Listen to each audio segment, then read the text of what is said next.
سلام بچه ها، امیدوارم که حالتون خوب باشه.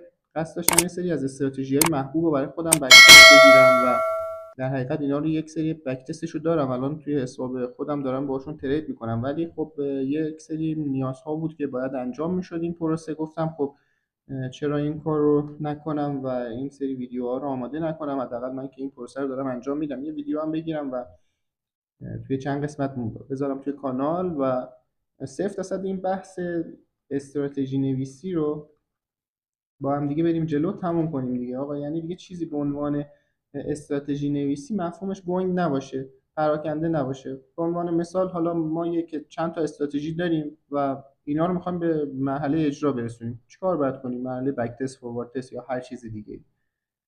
خب من خیلی خلاصه میخوام مطالب رو خیلی ساده بگم. خلاصه که نه، خیلی ساده میخوام مطالب رو انتقال بدم. اصلا نمیخوام درگیر بحث ادیت ویدیو و این داستانا بشم، چون اصلا هدف این نبوده و هدف انتقال اون در حقیقت کاری هست که میخوام انجام بدم. انتقال اون در حقیقت اصل و اساسی که حالا پشت این بک تستگیری و فوروارد تست و این داستاناست، بهینه کردنش، حتی کار با اون اکسل برای بهینه کردن تی پی و وین ریت و این داستان ها. به خاطر همین من خودم رو خیلی درگیر ادیت ویدیو این داستان ها نمی کنم. به همین سادگی و با اطلاعات کامل این ویدیو رو به اشتراک میذارم براتون. خب اولین کاری که ما میخوایم بکنیم اینه که یک یک سری دیتا اولیه ما باید داشته باشیم که این دیتا اولیه رو میایم بک تست میگیریم و بک تست رو میبریم توی فایل اکسل و اینجا تی پی های مختلف رو چک میکنیم و بهترین تی پی که حالا ریزالت بهتری داشته، وین ریت خوبی داشته و پروفیت خوبی داشته رو انتخاب میکنیم و همین رو میبریم فوروارد تست انجام میدیم.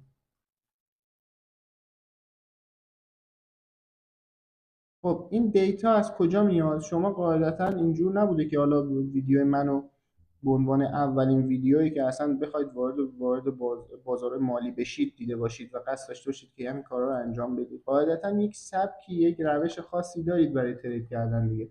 دوره یه نفر رو دیدید دیگه به هر حال. حالا من خودم سبک البروکس کار میکنم و استاد پورصمدی.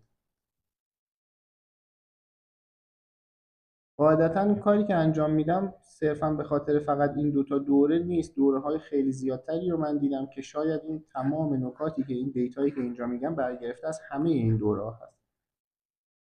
ولی خب قبل از هر چیزی من یه دو تا ویدیو آماده کردم، حالا توی کانال گذاشتم. اونو یکی توهم تحلیل هست، یه دونه هم استراتژی معاملاتی. حتما این دوتا رو قبلش ببینید که در حقیقت جواب خیلی از سوالاتی هست که هیچ وقت هیچ کسی بهشون پاسخ نداده.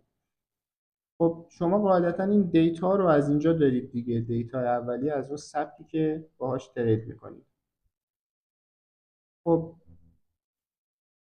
این دیتا میتونه هر چیزی باشه، بر اساس در حقیقت علاقه، بر اساس اون محدودیت هایی که ممکنه یک نفر داشته باشه. فرضاً کارمنده، خب نیاز داره زمانی که میخواد پای چارت بشینه اون نوسانات خوبی داشته باشه اون نماد. خب همچین شخصی که فرضاً ساعت 8 شب میخواد بشینه پای چارت به عنوان مثال، خب نمیاد یورو یو اس دی رو انتخاب کنه. یورو یو اس دی مثلا به عنوان مثال 8 شب حرکت خودش هم کرده و دیگه الان داره رنج میزنه، یا به هر حال وقتی که داو جونز هست، خب چرا یورو یو اس دی برای این زمان؟ خب یه نفر هم هست ممکنه که نه، شب تایم آزادی نداشته باشه و صبح سشن لندن میخواد کار کنه. خب ممکنه که بیاد اصلا یورو یو اس دی رو انتخاب کنه و دو جونز رو انتخاب نکنه. به هر حال این بستگی داره به محدودیت ها، علایق و حتی اون سبکی که شما میخواید باهاش ترید کنید. خیلی زمان نمیذارم سر این مبحث. من خودم الان اینجا توی این ویدیو بک تست استراتژی SP12 استاد پورصمدی به علاوه میکرومپ و یک استراتژی دیگه که اسمشو گذاشتم 11-12.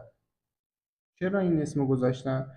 حقیقتا چیز دیگه به ذهنم نمی اومد، چون که در حقیقت بیس کاری من بین کندل های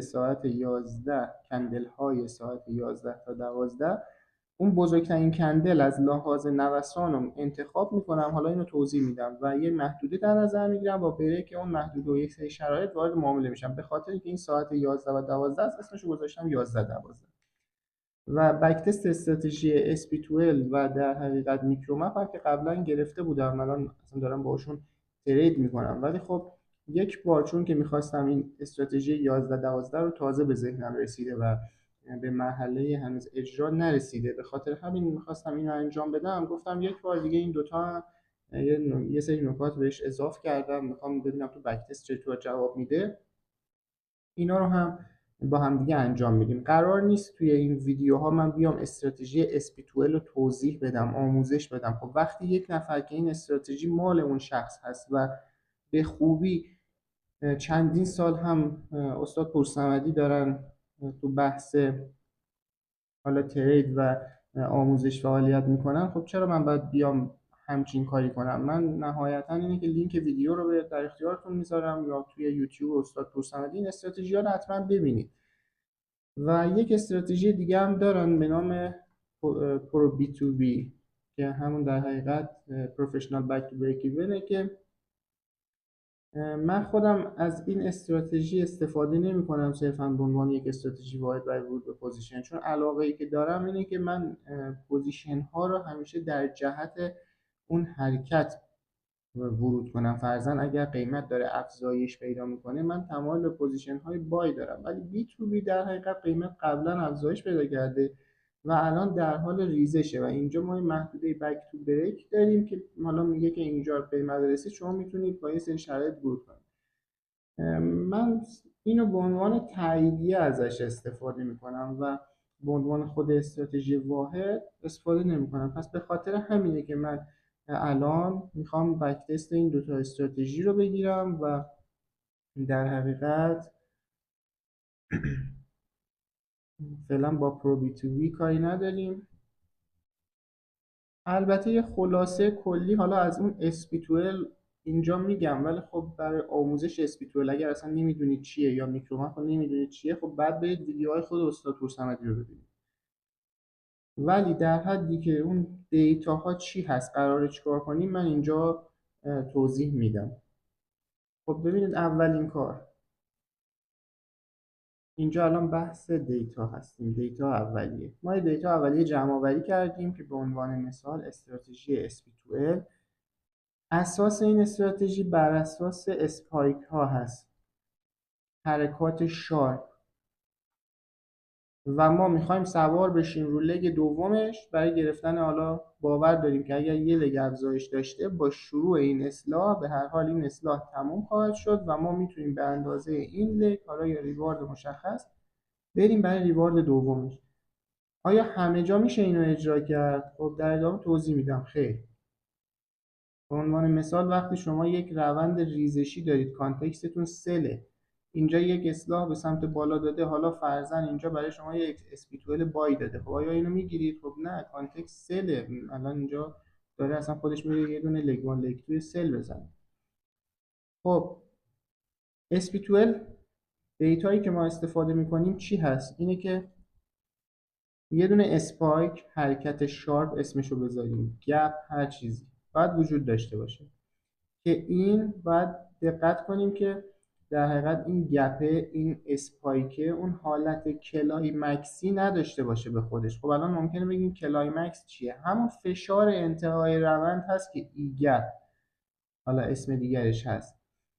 به عنوان مثال مثلا اینجا می‌بینیم ما یه روند منظم داریم که قیمت داره صعود می‌کنه، یهو یه شارپ میره بالا. خب این تو دوره البروکس های البروکس اینو به عنوان کلایمکس میشناسن، حرکاتی که خیلی سریع است و معمولا بعدش مارکت دیگه ریورس میکنه.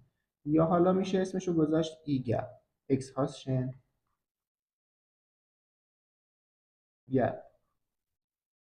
در حقیقت تخلیه همون خریدارانی است که اینجا حالا خرید داشتن و باعث میشه که مارکت خیلی سریع به یک سمت مگنت بزنه، به یک سطح مگنت بزنه، یا در حقیقت خودش رو برسونه به اون لول و بعدش ریزش میکنه. خب ما دنبال یک همچین چیزی هستیم، دنبال یک در حقیقت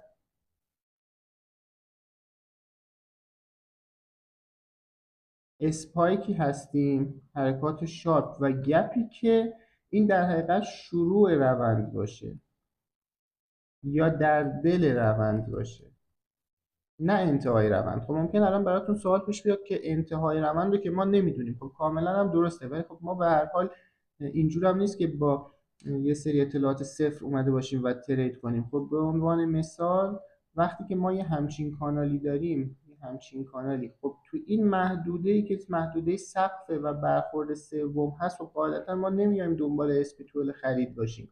ممکن هم هست که اینجا بریک کنه و اصلا شارپ هم بره بالا. خب ما اصلا نمیدونیم که مارکت قرار کدوم سمت بره. بازار احتمالات هست. دوباره بک میزنم به این که ویدیو توهم تحلیل رو حتما ببینید. ما صرفا داریم میگیم که آقا هر وقت که به عنوان مثال یه وان تو تیری بوده، مارکت به احتمال زیاد یه اصلاحی داشته.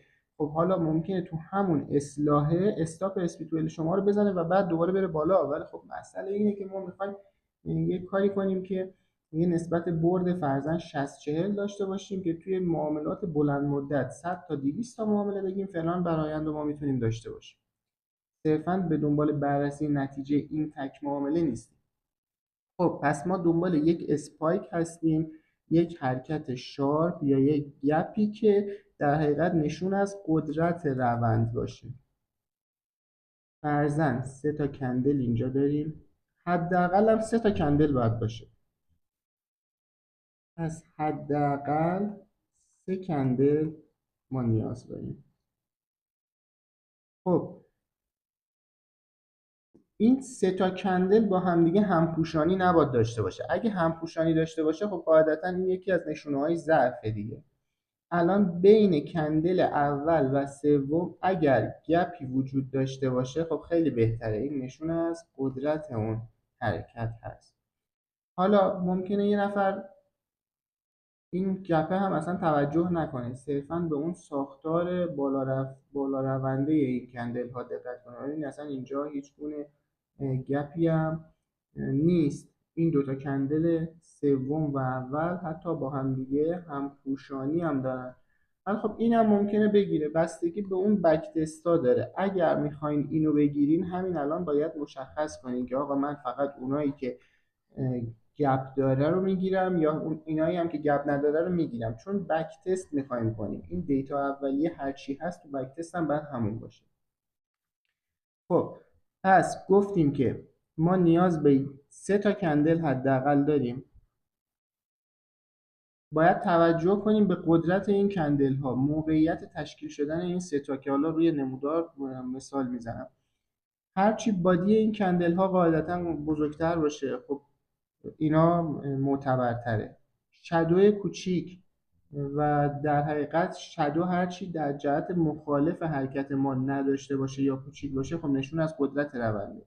به عنوان مثال نیایم یه همچین کندلی رو حتی اگر گپی وجود داشته باشه به عنوان یک اسپیتوئل بشناسیم. ببین الان اینجا گپ هم هست، گپ هم وجود داره، ولی خب آیا این واقعا یک کندل روندیه؟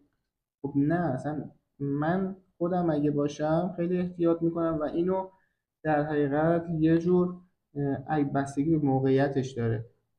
این بیشتر شبیه به یه دونه ای گپ هست تا در حقیقت یک حالت اسپایک برای ادامه روند.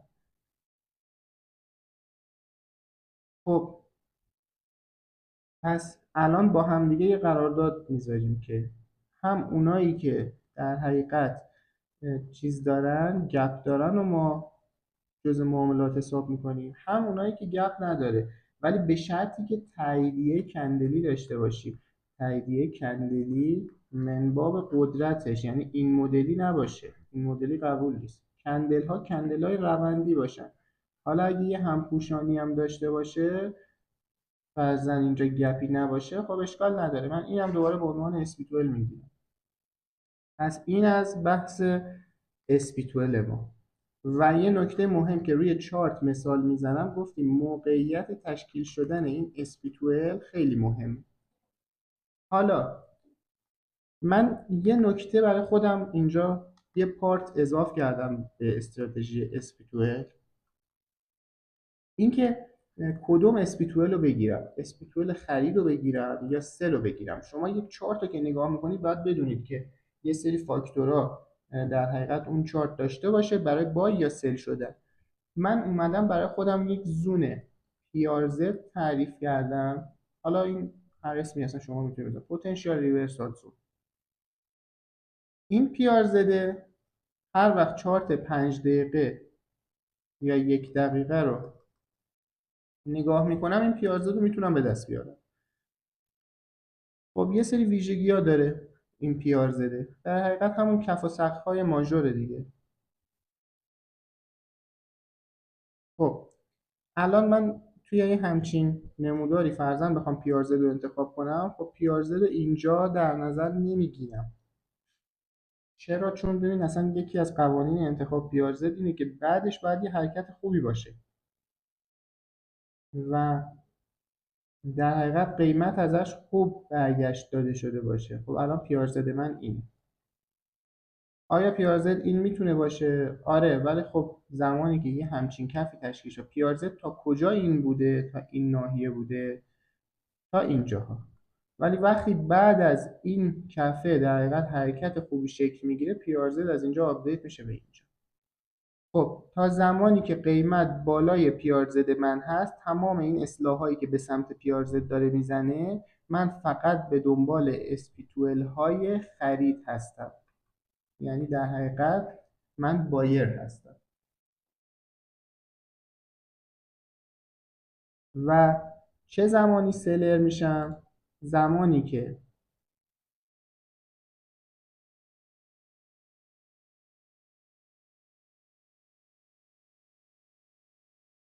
خب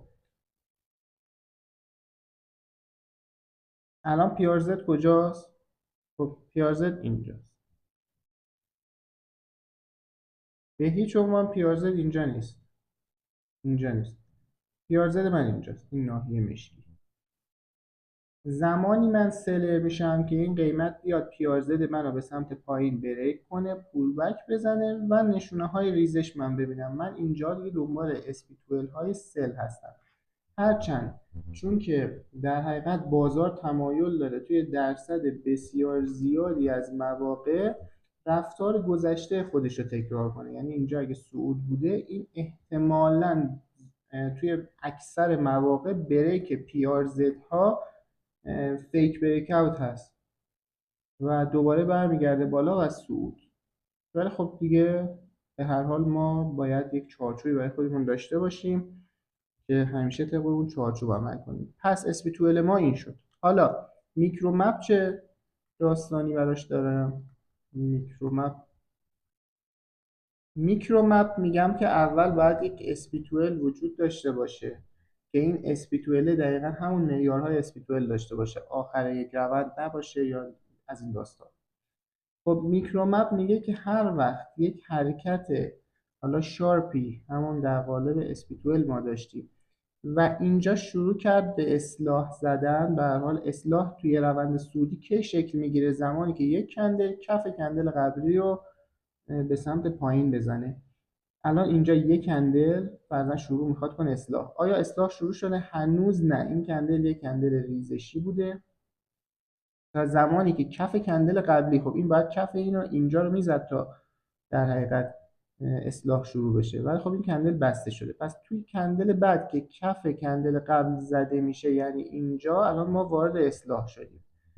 خب میکرومپ میگه هر وقت که هر کندل اصلاحش تموم شد، ما با تموم شدن اون اصلاح و استاپ پایین کندل وارد میشیم. الان اینجا این اصلاح تازه شروع شد. خب کی تموم میشه؟ زمانی که سقف کندل قبلی زده بشه، معکوس اون حالت قبلی. خب اینجا الان ببینید هنوز اصلاح ادامه داره توی این کندل.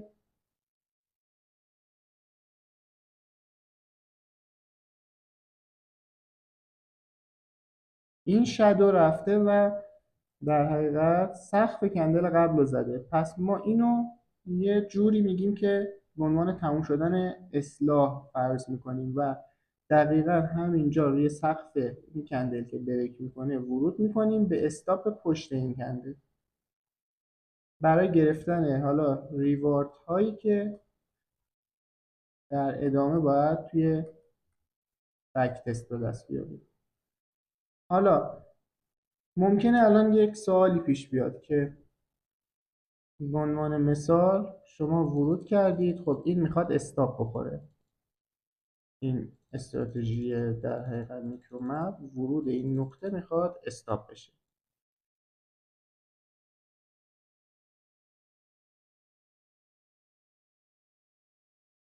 من اینو درست ترسیمش کنم. اینجا گفتیم که اصلاح شروع شد.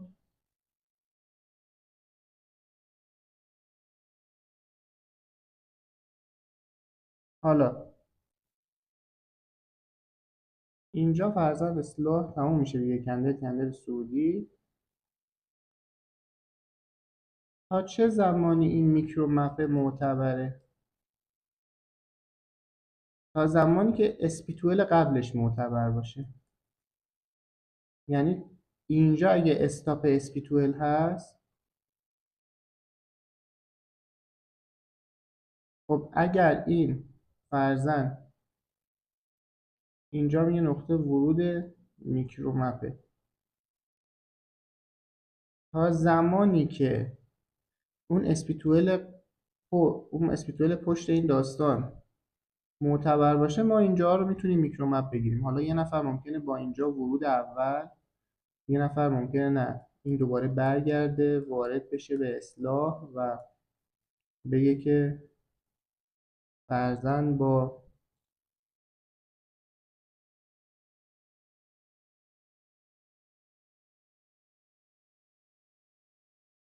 سیگنال دوم ورود کنن.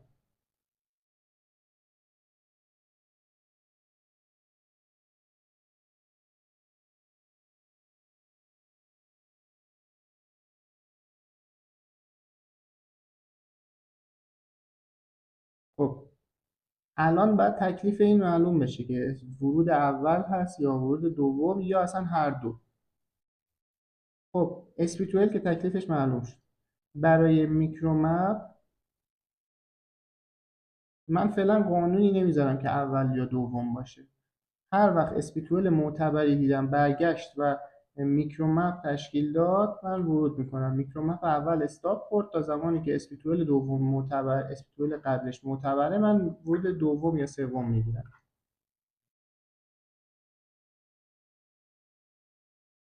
اینم از بحث میکرومپ.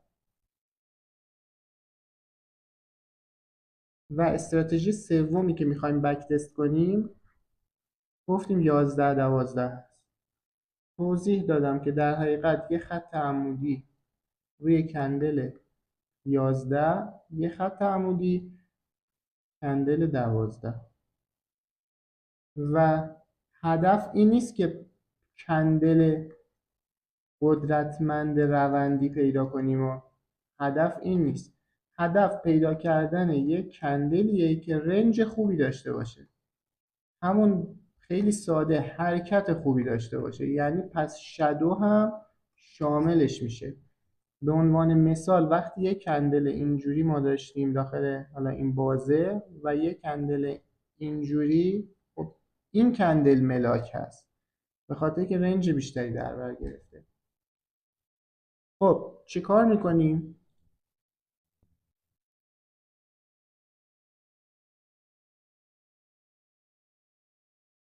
اون کندلی که رنج بزرگتری داره رو، سقف و کفش رو یه خط افقی میندازیم، حالا یا یک ناحیه اصلا کلا مستطیلی رسم میکنیم. بعد از 12 کار ما شروع میشه. در حقیقت منتظر بریک یکی از این نواحی میشیم، یا بالا یا پایین. توی تایم داو جونز فقط تایم فریم فقط 5 دقیقه. یه نکته بگم، یه نکته یادم رفت فراموش کردم، برای SP12 و میکرومپ ما کانتکسمونو از تایم 5 دقیقه استفاده میکنیم برای پیدا کردن اون پیازد و این داستان ها، ولی ورودمون یعنی شکل اون کندل ها که حالا اینجوری باشه و گپ و این داستان ها، اون دیگه میشه تایم فریم 1 دقیقه. خب برگردیم به استراتژیمون.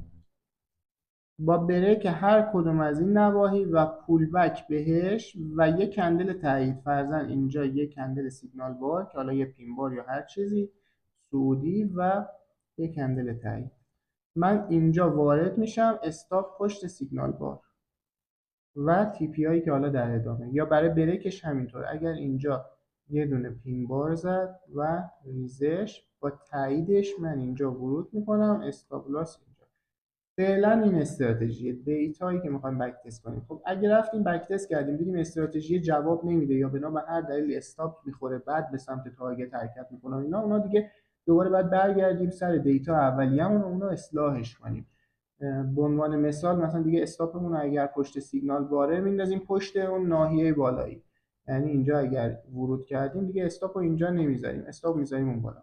حالا اینا دیگه فعلا میشه شروط بعدی و ادامه کار که الان این دیتا اولیه‌مون این هست. یه فایل اکسل هم آماده میکنیم که صرفا خیلی حالا ساده، من اکسلای حالا پیشرفته تری هم چیز کرده بودم آماده کرده بودم اصلا نیاز نیست وقت بذاریم، ما میخوایم فقط یک تاریخ بزنیم و ستون مقابلش در حقیقت اون ریوارد رو بنویسیم، به عنوان مثال 9/6/2026 فرضاً ریوارد 5 و دوباره همون 9/6/2026 استراتژی مثلا ریوارد 7. اینو پر کنیم برای 100 تا 150 تا 200 تا معامله و بعد این کار رو که کردیم حالا میایم به ترتیب میگیم اگر آر به آر 1 بگیرم اکسلم چه تغییری میکنه، اگر آر به آر 2، آر به آر 3، آر به آر 4. اینا خیلی ساده است. حالا یه مقدار فقط نیاز داره که اون کار با اکسلتون اوکی باشه، حتی اگه هم نبود من تو همین ویدیوها میگم که چیکار کنید. یه فرمول خیلی ساده مینویسید و میگید مثلا به عنوان مثال آر به آرتون 3 میخواید باشه، میگید اگر این بالای 3 بود شما بذاریش 3، اگر پایین 3 بود مثلا این ریوارد 2 بود خب وقتی آر به آر 3 میخوای بگیری این منفی میشه دیگه، میشه منفی 1، بذار برام منفی 1 و ریزالت رو بهم بده. خب اینا رو با هم دیگه کار میکنیم کاملش و در نهایت یک ریوارد برای هر استراتژی به دست بیاریم یا اصلا ببینیم ممکنه این استراتژیمون به مرحله اجرا هم نرسه کلا. ببینم اینترنت ما.